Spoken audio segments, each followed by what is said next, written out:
Hello, everybody. Welcome back to Music and Beyond. I'm Ernie Crazy Eyes. Today I have Louisiana's Them Guys. How's it going, guys? What's happening, buddy? Going great, man. What's happening?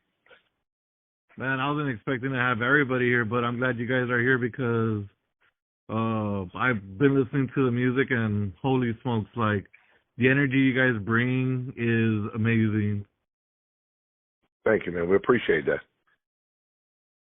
But right now I want to talk about, the beginning and how did Them Guys come together, and can you share the story behind your formation and what inspired you all to start making music together? Oh, absolutely. So we're going on 5 years now. July will make 5 years that we've been Them Guys. We actually got together pre-COVID, and our intentions were to be somewhat similar to like a Chevelle tribute band. We were picking up a bunch of Chevelle tracks and, adding some other songs beyond Chevelle, just in the same genre. And we actually played one show as a cover band locally, and COVID struck, and we couldn't do anything. Everything was closed down. We couldn't go anywhere. So we decided to not let that be a hindrance to what we do, and we decided to kind of hit the studio to say. We got in the garage, and we started hammering out some music, and so, now's the time to write. And we put together All a Dream back in late 19, early 20. That was 10 tracks in 5 weeks. We hit the studio and pushed it out on a weekend. And before we can actually start hitting it heavy, we ended up starting work on the second album. So we kind of had COVID was actually a good thing for us in that moment, I guess you can say, because it gave us a chance to do things that most bands just can never find time to do. We didn't take it, for granted. We had good opportunity from it. Yeah, we definitely made a lot of friends outside of those four walls in a short amount of time. Yeah, there's no doubt. And I noticed that because, like, while I was listening to each album, I was looking at what year it was coming out, and I saw that, one was 2020, and then 2022, and then 2023, so I was like, man, like, who knows? Maybe you guys have another album cooking, huh? We definitely. So we actually are writing a fourth album as we speak. Ooh, hell yeah, man! I can't wait to listen to that. Well, we finally got to the point now where we can crank some of these songs out in the middle of rehearsals, and we're getting together. We just played one of the biggest shows of our career 2 days ago, opening for Fuel in Lafayette at the Cajun Dome, and man. we actually premiered a new song. It's called Again. We've got 3 or 4 for the fourth album already put together, pretty close to ready to go. None of which are recorded yet. Nothing is, there's no release dates or anything. But, we're at the point now where most of our rehearsal time and our practice time, we run through what we need to run through for shows, and we can actually push music out pretty much on the fly now. And I owe that a lot to, our camaraderie amongst the group. All of us are good friends, and we spend a lot of time together. We all get along so well to the point of where we know what each other's doing. It's not we're not playing a guessing game when we walk in the doors. That's awesome, and that's good that that you guys are connected like that, because I mean that's usually how the band is supposed to work, right? Like, and how's that show with Fuel? Oh man, it was great. We actually played early. We played at 5:00 for an hour and a half, and it was hot. I mean, it was brutal. But in all honesty, a lot of people showed up and showed out. By the time Fuel got on stage, the whole fairgrounds was packed out. I mean, it was an incredible experience. I can speak for myself, saying that I would do that again 10 times over. It was amazing. Yeah, absolutely. Yeah, it was a great time. It was great to meet the other bands also. Yeah, they were really great. Everybody was very humble and welcoming. It was like kind of like meeting a mirror image of yourself. Yeah, for sure. And I noticed that you mentioned Chevelle earlier. Yes. With some of the songs, I think it was like in the latest album. Like in the early albums, I can hear a little bit of Chevelle in there, but with your latest album, I can hear a little bit of Deftones, and I'm just like, man, this is pretty cool. Like, And so a lot of music inspires us. Chevelle, Deftones, and we go as far as Alice in Chains, Black Sabbath, Seven Dust. A little Zeppelin. You can throw a little bit of everything in there. We, some of our favorite shows, Tennessee, Nine Points, Metallica, Megadeth. We've got influences from all across, and between the four of the guys in the band, we've all got a slightly different taste in music, ever so slightly, and it just seems to mesh very, very well together on our writing ability. I could honestly really tell, man, because like everything that I've heard, I'm a huge fan of, and that's definitely going to be playlisted. And if you haven't listened to their music, you guys should check out them guys and stream their music because it's really freaking good. We appreciate that. And I'm not saying that just because I'm talking to you guys, but I truly mean that the music is really good. Yeah, we appreciate that a lot, man. We put a lot of time and effort into what we do, and sometimes it gets overlooked by a lot of people in today's world with all the streaming. We actually had some success with physical copy CDs, which is incredible in today's world. I don't even own a CD player, but we purchased. I want to say we're on our third or fourth batch of the first album. We've been through two batches of the second album. Now, the third album's only been out for a few months, so we hadn't really been pushing that. We actually took a little break. John works turnarounds in the construction, so he had a 1 month time frame where he had to do some work, and we just kind of had to step back. But it's incredible that we were able to push, physical copies of CDs in a world where most people don't have CD players. But streams make it tough, man, and the world is different, and we're not the young bucks in this scene. We've been around for quite a while, in and out of different bands, and we're starting to become the older guys in this scene. Yeah. Sorry, go ahead. No, go ahead. Luckily enough, social media has been on our side for the past 5 years and stuff. With COVID happening and us doing live streams and stuff, reaching out to like a very a wide array of like people who have never seen us in person and befriend us on the internet, and then when we go play shows, it's like, hey, so and so showed me your live streams and your videos and all of your funny, little stuff on TikTok and Instagram and whatnot, and it's just constantly growing, and we're always forever grateful for that because without social media, we wouldn't be where we are today. Really and truly. That's a fact. That is a fact. Yeah, and definitely, like, since COVID happened in 2020, there was room for growth. Like, just put your stuff out and hopefully somebody clicks on it and listens to it. Yeah, it's either like you sit back, take the pauses, or you push until you make an impact. And once you make that impact, it's you got the ball rolling, and it's all uphill from there. Yeah. And can you walk us through the typical songwriting process? And do you guys collaborate as a band when it comes to new material? We do.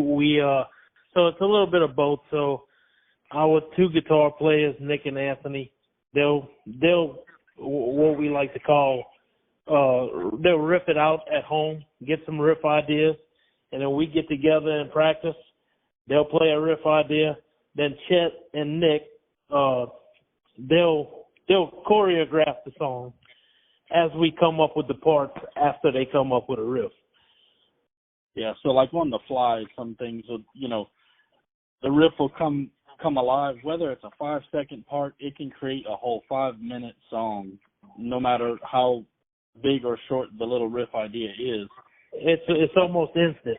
Yeah, it works out like right there on the spot. There's no doubt about it. We just hash it out and make something work on the fly, and it just becomes a masterpiece in our eyes.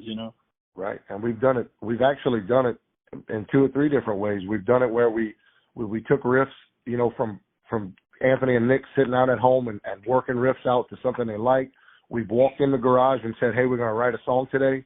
Let's play what comes to your mind, and we put songs together. Anthony's actually got one of the songs. Anthony wrote Anxiety pretty much in its entirety. It's one of the better songs that we have. We've done multiple different things as far as writing. Our most favorable process to me, what I think, is when they get to riff out their stuff and we walk in with some riff ideas, and it just, like they said, it's almost instant. In a matter of, in 30 minutes, we go from a 10 to 15 second clip of a riff to a 4.5, 5 minute long song, and all we're missing is vocals. Yeah. Even that doesn't take. Yeah. And vocals honestly, is like, usually the next day, day after. You know, we never write a song with vocals first. It's always music first. I think one song we have, vocals were written first, and we didn't use the vocals to determine what the music was going to sound like. It just so happened that it fit. But it's typically in a 2 to 3 day period from practice for 2 hours or so, and you know, Nick sitting down and getting in his head and doing his thing. Typically within 2 to 3 days, a song is pretty well complete. Yeah, it takes about a complete week for an entire song. oh, or two, dang. depending on how good the magic is, you know? That's right. Yeah. And honestly, like, my 4 favorite songs right now is Recall from the first album and Price to Pay. And from the second album, I love Anxiety. And from the third album, I don't know why, but Only Drug I Need, it kind of like spoke to me a little bit. Okay, so that song right there was the song Chet was talking about. The vocals were already written, and it just so happened to fit the song when we wrote it. Like perfectly. Yeah. Oh, like wow. there was no going home and, hey, sit there for a few hours and write some lyrics and stuff. Nick had it completely hashed out 10 years in advance, which was crazy enough. Yeah. Yeah, he actually wrote that song acoustically for his wife 10, 12 years ago. Oh, wow. That's crazy, man. Yeah. And it's funny you say that between those 4 songs, and that just gives a good example of the differences in the things that we do depending on the situation. So Anxiety was written by Anthony. I'm going to say 100%, pretty much 100%. Only Drug the music was written by all of us, and the song just so happened to fit perfect with Nick's lyrics he had. So that's the second way we do it. And then Price to Pay, if I'm not mistaken, Price to Pay and Recall they may have been written in the same day. Yeah, I think they were at that time we were writing 2 songs a practice, and we wrote 10 songs in 5 weeks, 5 practices. Damn. You guys go together, man. That's wild. You guys need to come to Texas because I need a show. We actually have a date in Texas coming soon, huh, Chet? June 29th. We'll be in the Woodlands in spring, at the 19th Hole Grill and Bar. Huge shout out to Christy Cunningham working with Massive Media and Full Circle. Christy brings us out there as often as she can, and we absolutely love the Houston area. It's right outside of Houston. It's going to be 4 phenomenal bands. Our brothers in 7 are coming with us. Our brothers out in Houston, 515, they will be with us. And I want to say the other band is Downfall 2012. Yeah. And I don't want to mess that up, but I'm pretty sure it's Downfall 2012. That's going to be June 29th in Spring, Texas at the 19th Hole Grill and Bar.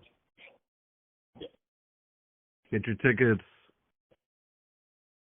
And I think I interviewed 7, if I'm not mistaken, but I ended up losing that interview like when I interviewed them, like a few weeks later, like, I don't know, something happened on my phone, but they're a really great band too.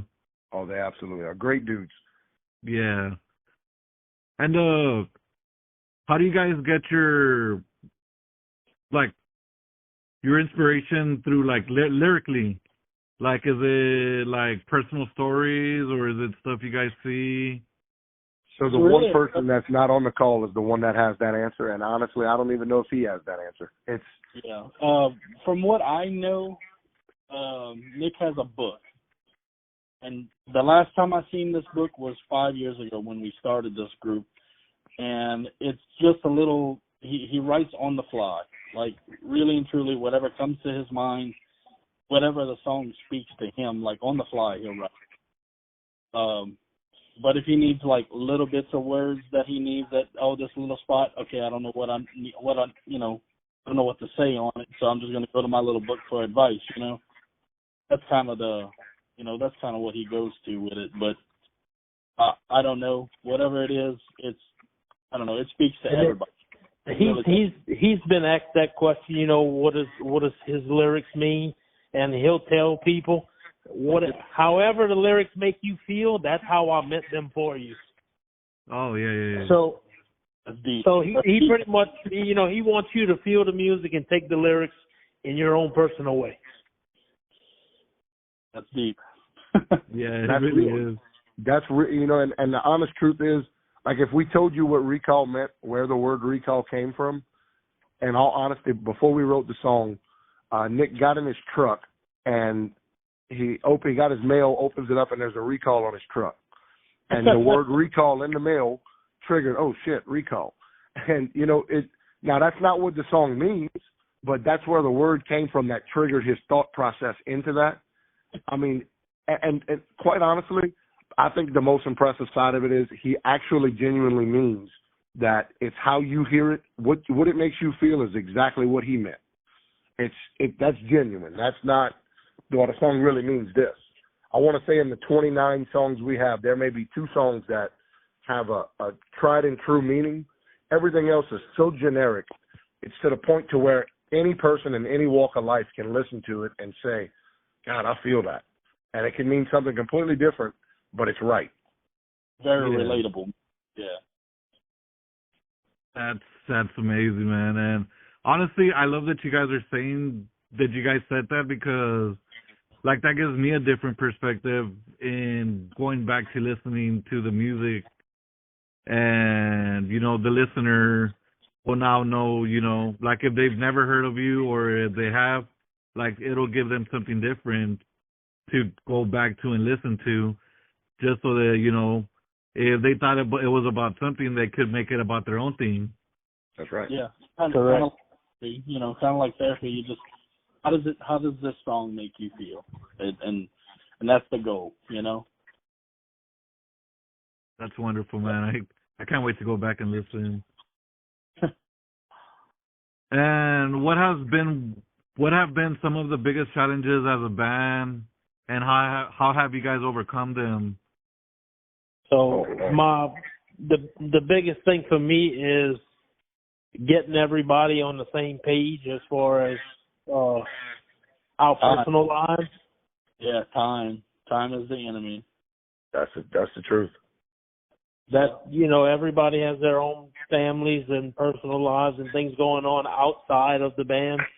So our biggest challenge is having everybody together to do all of this and keep it moving. And it's been a challenge, but we're here and we still kicking. It always works itself out. One of the things that, there's 2 sides to the challenges that I see. The first challenge is exactly, John hit the nail on the head, and so did Anthony. Time is our enemy. We all have very fulfilled lives. We all have our better halves with children, day jobs. I own a business on the side of a day job. I run a business as a day job. So there's always something happening, something going on. And that's the personal challenges. Now, to me, we represent a music scene. So we are one of many, many phenomenal bands in South Louisiana. And I could sit here and list them all out to you, but it would take forever. The truth of the matter is, the biggest challenge I think we face in this music scene is getting everybody on the same page in the scene. Because united you stand, divided you fall. And it takes everybody working together. So we just recently we affiliated ourselves with the Gulf Coast Metal Alliance. We did an event with Gulf Coast Metal Alliance in Mississippi, 2 weeks ago? And it was a phenomenal event. We are not part of the GCMA, but we love them as our brothers because we're all part of the same music scene. And there are some people don't feel that way. Some people take it as a competition. Some people take it as, well, you're doing better than me, so I'm going to hate you over it. Or some people, I don't know what people think, but I can stand here and say on our behalf that we do not feel that way towards anybody in our music scene or anywhere. We love everybody in the music scene. We want everybody to succeed, no matter what, whatever it takes. If we can help, whatever we can do, we try to bring as many bands along with us as we can to show that, hey, look, we're all in this together. If you succeed, we succeed, everybody wins.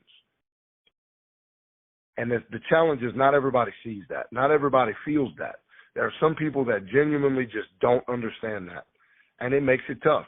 There's a lot of challenges inside the local music scene. And that's one of the main ones. Yeah. That's nothing but the truth. Everybody loved everybody. That's right. Oh, another challenge. Look, I will throw this in there because we can't overlook this, that the largest challenge for everybody, particularly across the Gulf Coast, is venues dying, venues closing. Oh, so my God. The music scene, while there's some of the best music there's been on the coast to date, venues are just not making the money that they need to make to keep the scene alive. And I want to say in the last year, correct me if I'm wrong, Anthony, but I'm going to say in the last year, we've probably lost 12 to 15 venues along 3 states. Absolutely. Yeah, we lost all really good big places, man. Great people. We still reach out to them to talk to them personally and stuff like that. It's very unfortunate that a lot of people are losing their day jobs and stuff like that over this, and it's super unfortunate. We hear it all the time. Like, man, this place closed down. Where am I going to hang out now? I guess I'm going to go to this other place. And it's just, it's slowly dwindling down. Yeah. It's very discouraging, but, we still truck on, I feel that, man, and I really hope that the venues can help make things work, because without them, the music scene isn't there, even though it's there, because, as a band, I feel like any band would play anywhere, right? Like, even if it's a park, like, let's freaking do this. Oh, yeah. Yep. Yeah. We can, we don't get into details. There are a couple places that we played that we say, really and truly, you can see what kind of effort the venues put into your shows, and we like to collaborate with the people that are looking out for each other. That's just something that, it's not just about the bands. The venues got to work together with other venues. Venues need to work with bands. Bands need to work with venues. It's a partnership, and that's what makes a lot of this stuff business. But in the same breath, if you treat it on a personal level and you treat the venues the same way you would want the venue to treat you, it seems to work out good. And there are a couple we've played that are like, it's tough. But the people were there. People had a great time. We can't discount that. It's just some situations are tough, and it just is what it is. When you're on the road, and you're spending money to play a show, it's tough. It's costing you money to stop in to play a show, and you play to 100 people, and it costs each person in the band $300. That's tough. Yeah. It's just that we don't do this for money, but when it's costing you a lot of money, it's tough. I feel that. And how do you prepare for live shows, and what's your favorite part about performing live?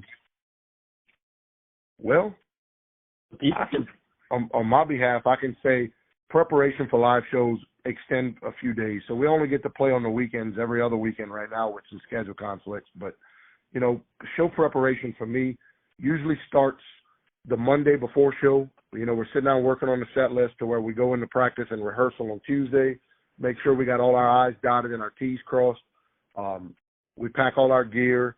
But show preparation spans almost a whole week, making sure we've got babysitters for the kids, and, or if it's an all-ages show, make sure we've got all of our affairs in order to have the kids there with us, make sure that everything works out in our favor. Never comfortable and whatnot.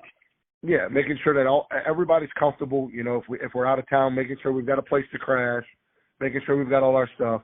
As far as show day, we're kind of unique when it comes to show day. We're the band that shows up early and leaves late. Oh, hell yeah, dude. So, like, when we typically leave, if our show time is at 8 or 9 p.m., we typically leave the house between 11:30 and 12:30. We go stop in somewhere, local to where the show is. We'll sit down, grab a bite to eat. We show up at the venue somewhere between 2 and 3. And, we run a full-scale production. So a huge shout-out to Pro Audio Video Security with Ross Johnson and Ben Kleber for coming in. And, we put on a full sound and light show. And we spend 3 to 4 hours. It doesn't take that long, but we have that time available to set up our production, get everybody sound checked, make sure that everything is the best it can possibly be for the venue's sake and for the listener's sake. But we show up early. We mingle with everybody. We shoot pool with people. We go, hey, I want to go grab a bite to eat. We stay late. We help everybody tear down, set up, whatever we need to do. We try to make it real personal amongst everybody that we're dealing with. Yeah, we build this sort of morale with everybody. We get connected with the people in the area, and just about making friends. That's really the perks of it. You meet a lot of faces and make new friends, and you eventually you call them family. Because they're all you got whenever it comes to support and stuff for the music scene and stuff. That's true. Oh, yeah. And can you guys share a memorable concert experience that stands out to you guys? Oh, 2 days ago was very memorable. I could say that Fuel, that concert opening for Fuel is bucket list for us. For me, it's particularly. Fuel is one of my all-time favorite bands. And they were phenomenal, by the way. I don't know, guys. What you think? I'm going to say, outside of that show, most memorable, Jeff's Benefit. Yeah, I would say that. Jeff's Benefit and Hometown Throwdown. Those two were pretty much what and what to me. I think memorable-wise, that's two of the most incredible days of music we've had to date, by far. Little backstory. So Jeff, sorry, I don't want to mess that up, but Jeff DeLotte is a longtime friend of my family, very heavy in the music scene. Jeff was diagnosed with stage 4 cancer about 4 years ago. And he was doing well for a while and he kind of fell off. And now today he's still trucking, he's still kicking, he's a strong fighter. But they held a benefit for him in our hometown area, Chack Bay, at the Chack Bay Fairgrounds. And they actually asked if we'd be willing to perform. And, of course, being a friend of the family, we'll do anything we can for him. So we went out there, we put together a 2.5 hour long cover original set. And, we want to do the best we can. We provided production, everything. And there was almost 600 people through a rainstorm, just a phenomenal show. Nick lost his SG. He had a $2,000 SG. The weather got so bad. Yeah. Wind blew the guitar over during a song that he wasn't playing, broke the head off of the guitar. But most memorable, we played through the rainstorm. Nobody left. Everybody was so into it, and Jeff was so appreciative. Soaking wet. One of the things I'll remember for the rest of my life. Oh, man. Yep. And Hometown Throwdown, we actually hosted Hometown Throwdown. So we did a first annual last August. The Thibodaux Civic Center allowed us to come in there. We hired 6 other bands, some of which from, out of town, some of local, some of the bigger local names. Steve Blaze from Lillian Axe. His cover band came in, Sledgehammer. They performed. But we hosted this event, and from start to finish, 2 days of production, loading in, loading out, start to finish is one of the most seamless events I've ever seen or been a part of to date. Yeah. And how do you guys approach recording in the studio, and how do you guys balance staying true to the sound while taking advantage of the possibilities that studio production offers? Well, So that's tricky. Yeah, so there I'm gonna give the biggest shout out to our strongest team member we have of our production team, and that's Ross with Pro AV Audio and Security. He's our sound guy. He's also the producer who produced our 3rd album, Delusions, and he's been at it for years, man. He's been through it with the 80s and 90s and how the music has changed over the years, and all of his recording and production he's learned over the years. And he brought that to the table, and it was just a life learning lesson of working with somebody new, and now that we can do it on the fly, it's like kind of like a Go Rig studio. We can record as we want, when we want, wherever we want, instead of being secluded to one single space and having, the little bit of chances you have to correct things. You can correct it however we want. We're not on any type of time schedule of anything to have something down just perfect yet. We can work on something at the garage one day. We can work on something at home and send it to, and it works out perfectly. He's been absolutely a top tier part of this team, along with Ben, our lighting technician. He's been a lifelong friend of mine and the guys as well. And all six of us, I couldn't wish for a better group of guys to be with, I got to second that. I agree with that wholeheartedly. And I kind of wish I was there in the freaking studio while watching you guys record. Like, that sounds like just an experience on its own. Right. It definitely is. So for the first two albums, we recorded at OCD Productions in Metairie, Louisiana, and we went in on a Friday, and by the Sunday we recorded drums the first day. Second day we recorded guitars and bass, and the third day we did vocals. So in 3 days, for the first and second album, we recorded each album in 3 days. Yeah. Holy smokes. And huge shout out to Dwayne Semino. Yeah, it was pretty much from start to finish on Friday to late night on Friday to early Saturday to late night. We just hammered it out and got it done in 3 days. Yeah, huge shout out to Dwayne Semino with OCD Production. Dwayne, when we first went into the studio, Dwayne kind of had his doubts because of what we told him we wanted to do. We hashed out these songs in a very minimal amount of time, and he's like, man, it's going to be tough to try to get all 10 songs recorded. And by midday on the second day, he's like, man, guys, you're going to get off 3 hours early on Sunday. Like, this is incredible. And we actually did it twice. And the second time we did it, I want to say we were on the road by like 3 o'clock on Sunday heading home. Yeah, it was good. Take me back. Yeah, like it was just flawless. And Dwayne and his crew were phenomenal. I mean, they worked so well with us. And not to take nothing away from Ross, Dwayne did his thing, and Dwayne, we're forever grateful for Dwayne.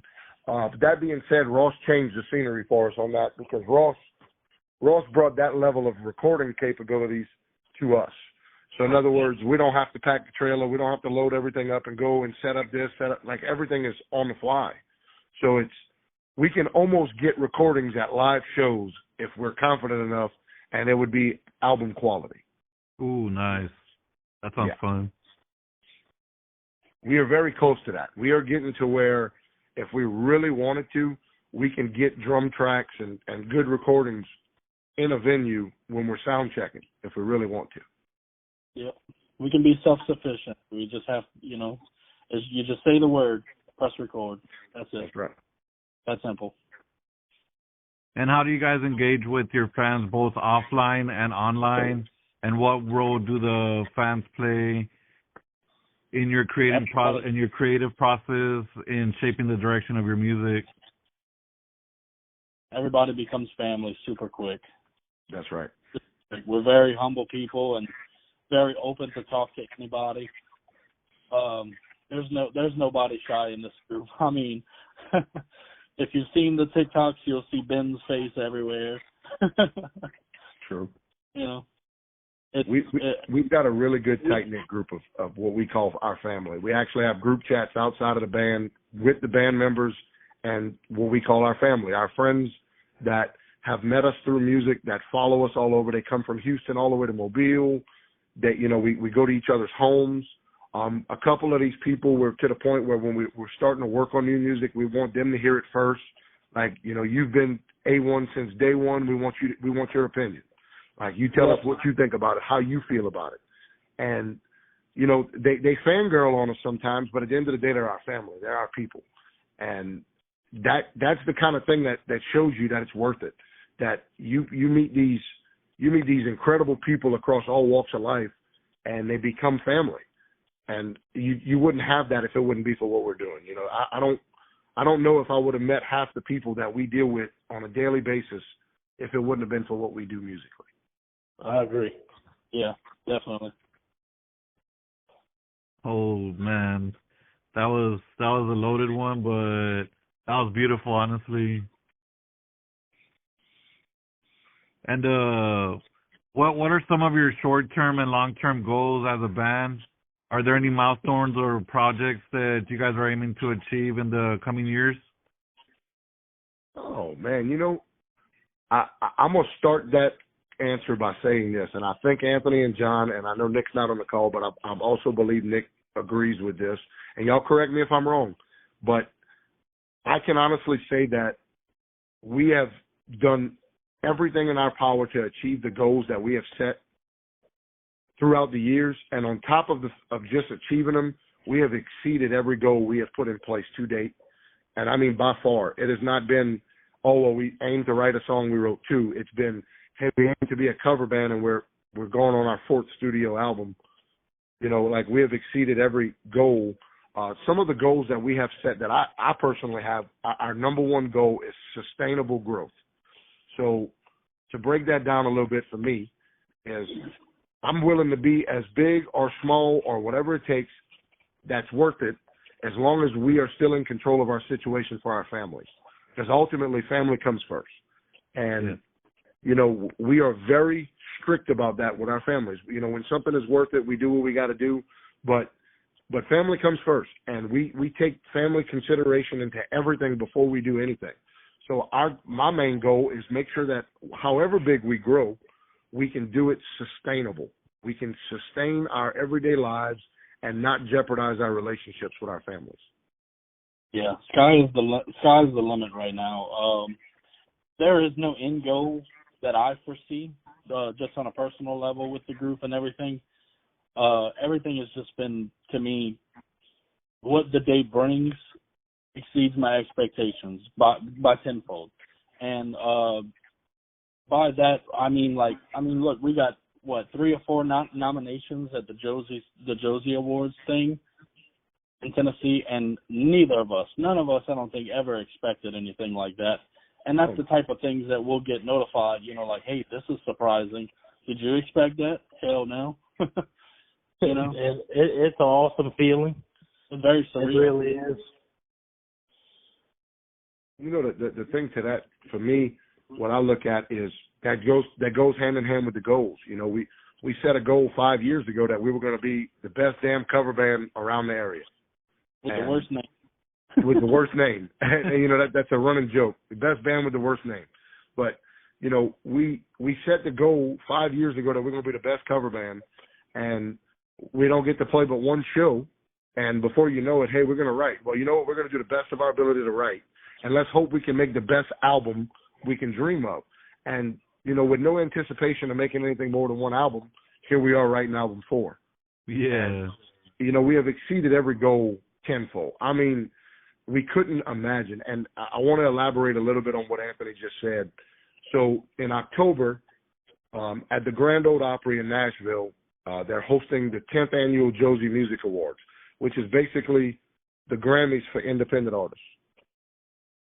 And we have been nominated for Group of the Year, Rock and Metal. We have been nominated for Music Video of the Year, Performance-Based, for a duo or a group. We have been nominated for Album of the Year with Delusions. And we have been nominated for Impact Song of the Year. Social Impact Song of the Year. And we did not expect any of that. Like, it was completely surreal, you know, and I don't think any of us still have wrapped that around our head how big of a deal that is.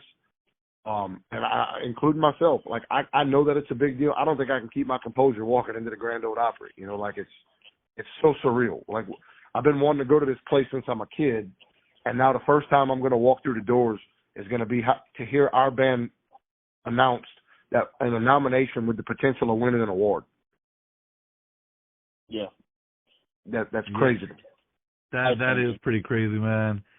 And you said that you said them. You said the name, like you said the worst name of a band.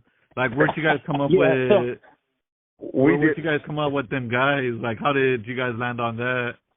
That was a huge shout out to Nick's wife Brittany. Nick's wife Brittany, actually, you know, we were kind of in a debate. I'm trying to figure out what we were going to call ourselves. We were still in the early days. You know, we were doing covers, and we were kind of just getting all of our affairs in order. And we could not settle on a band name. And every time you'd find something, you know, you Google it, somebody across the country has it, and you're like, man, what in the hell are we going to do? And one day, I want to say she actually designed the original Louisiana logo with them going down and guys going across, and they sent that to us, and it was like on the spot. That's it. That's it. That's it. You know, when you say, we went to that show, we saw them guys, you know, like, and we were like, all right, we're gonna go with that. Yeah, perfect wordplay. Shit, I don't even remember if I announced you guys as them guys when I started this conversation. Yeah, but you know, everybody across the country is announcing them guys, because that's what everybody says. Man, you seen them guys last night? And they're not even talking about us, but they just, little do they know that it works in our favor, so it works. It really does. That's wonderful. Them guys. I should probably change my podcast name to that podcast. Well, funny story. So we brought up the worst name thing, and so there's a guy, and actually he's a really cool guy. His name's Sambo Gilly. He got on Facebook, and he likes to be a Facebook troll. He gets entertainment by it, right? So we don't take no offense to it. He gets on Facebook, and he makes this paragraph of why our band name is the worst band name ever. Like, you should never want to go listen to a band called Them Guys. Like, if you can't be more creative than that. Like, it was a big old thing. And we did not say a word. And in a matter of 24 hours, this dude was viral. Like, all of our people people were coming out from under shells. Like, next thing you know, they had, 30, 40,000 hits on this post. And it was crazy. Not trying to cut you off, but we actually had our fans that went troll his Facebook page and took pictures from his Facebook page and made memes out of him and like made this big old thing, and we were like, "Oh my God!" Yeah.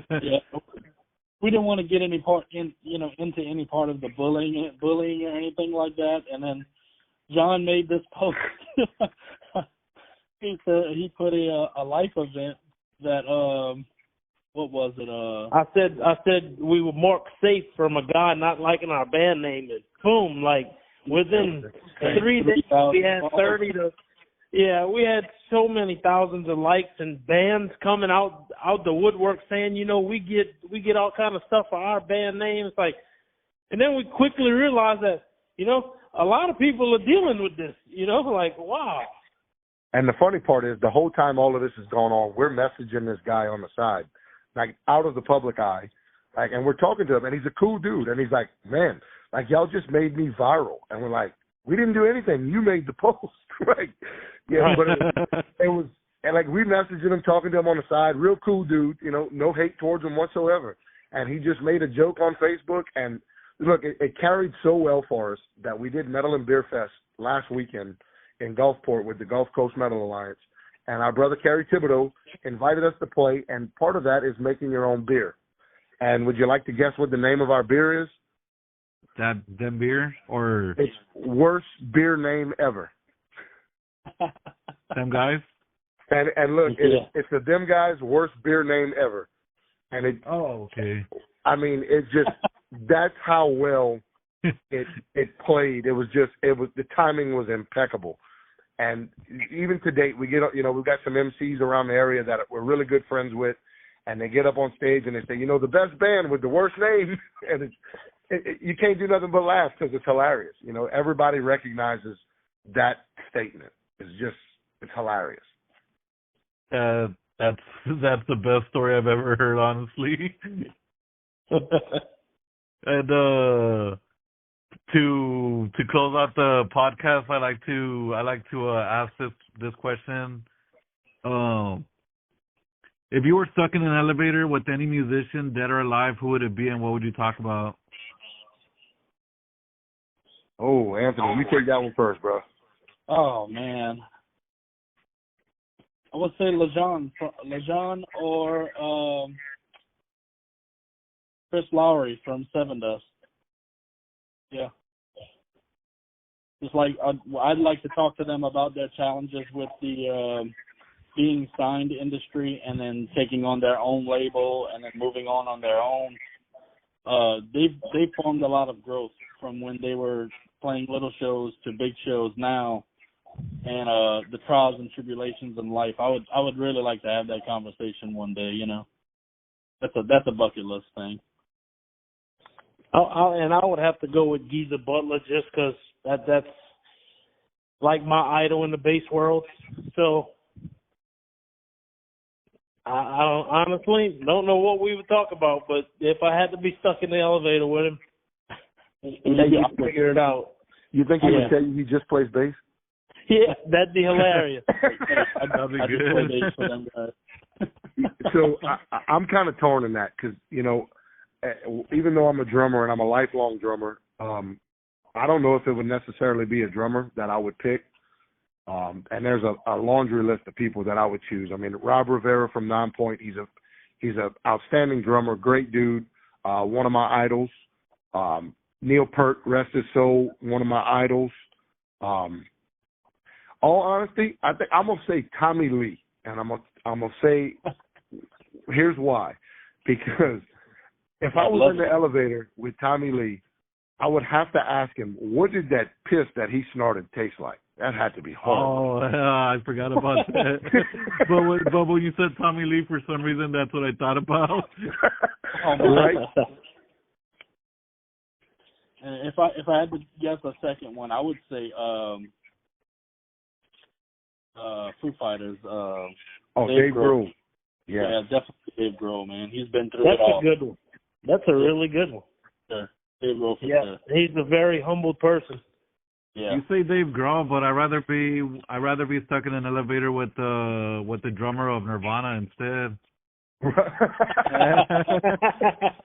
Man, you look like the singer of Foo Fighters, man. I think he knows him. I think they know each other, though. I'm pretty sure. I think they know each other.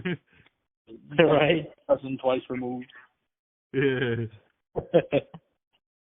But where can we find you guys?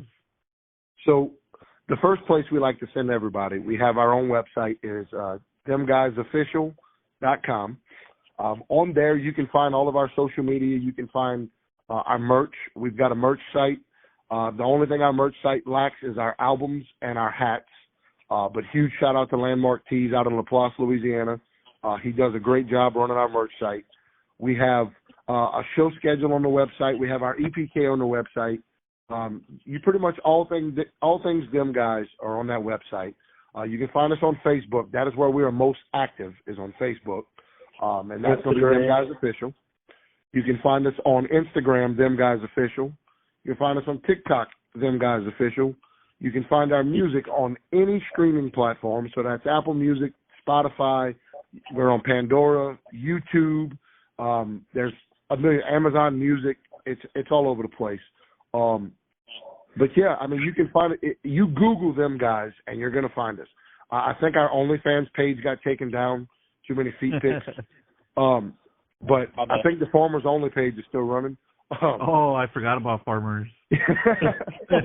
but no, in all seriousness, I mean, if you Google us, we're everywhere. We're the whole first page is all of us, and pretty much anywhere you want to find us, you will find us.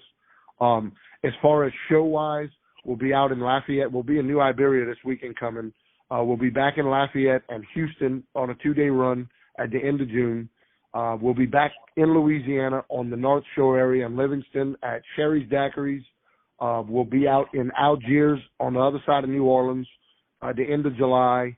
And then August, we've got a couple big shows coming, but you can find all of that on our website, on our Facebook. We post everything very avidly. So we keep a constant line of communication, particularly on Facebook. And if anybody needs to reach us, we're very active on Facebook Messenger. It goes to each band member directly, so one of us will reach out to you. Absolutely. And you are talking to us. You are not talking to a bot. You're not talking to someone we hired. If you message them guys' official Facebook, you are talking to one of the four of us. Yeah. Yeah, man. And thank you guys so much. Like, this was honestly like super fun. And I really hope everybody that's listening enjoyed it. Follow them, listen to their music, stream them everywhere, go see them live. And remember that without music, life would be a mistake.